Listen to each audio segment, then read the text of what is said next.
Our second speaker is George Mclean, who's Associate Dean of Graduate Studies at the University of Manitoba. He's also Professor of Political Studies at the university, Adjunct Professor at the Morrow Center for Peace and Justice, and Research Fellow with the Center for Defense and Security Studies. His research interests include Canadian foreign policy, human security, non-proliferation initiatives, and multilateralism. He's the co-author or author of several books, including Politics, an Introduction, Ideas, Interests, and Issues, Clinton's Foreign Policy in Russia, Canada, and the United States, Introduction to Politics, and other things.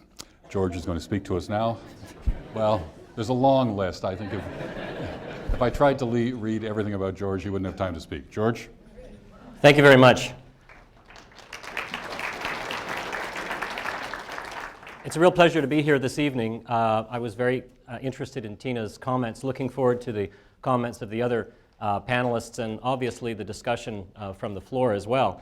Before I begin my comments, I would like to let you all know that later on this month, the Faculty of Graduate Studies will be sponsoring the first 3-minute thesis competition, which is an opportunity for graduate students at the University of Manitoba to come out and share their research, present their ideas in an effort to win valuable cash prizes and renown academically for presenting their thesis topic in 3 minutes with the aid of a single overhead slide.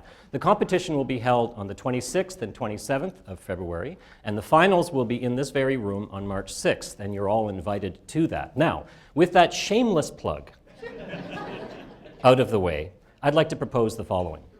I propose to give my presentation as a 3-minute presentation with a single overhead slide, inspired by the tremendous work that's being done by our graduate students here at the University of Manitoba, some of whom are in the room tonight.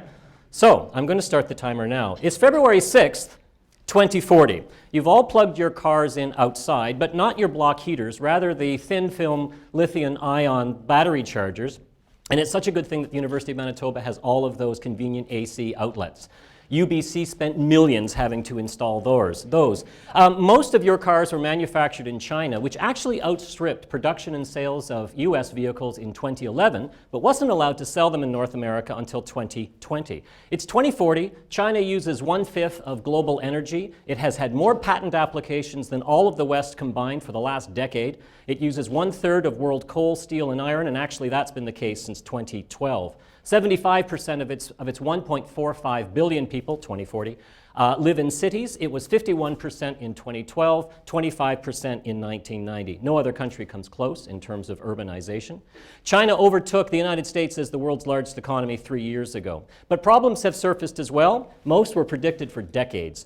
In early 2013, China had endured deceleration for 7 successive quarters, evidence of a long-predicted adjustment to the country's phenomenal growth. Economic development has not been even. Special economic zones, in particular, have been the beneficiaries of massive economic growth. Other regions have not. 950 Chinese citizens live under less than $5 a day. Political restlessness has grown, particularly amongst the 250 or so million middle class. And of Chinese democracy, it's been said it's not a lack of demand, it's a lack of supply. And what of the West?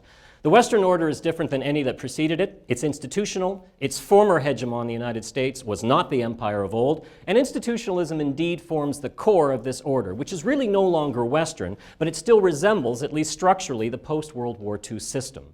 John Eikenberry said the Western order should reorient to the East. He was right. Global structured capitalism, which was thrown to the system of ungoverned capitalism in 1944 as a life preserver, has reoriented several times, first to Japan and Germany, later to regional organizations like the European Union. But China was the first that required the United States to compromise on issues like intellectual property, which has been defined more broadly, attention to human rights downplayed, a mix of government systems interrelating, China's political and cultural impact particularly noticeable in the third world, and it's been sending far more students abroad than any other country in the world, 750,000 in 2013, I would say.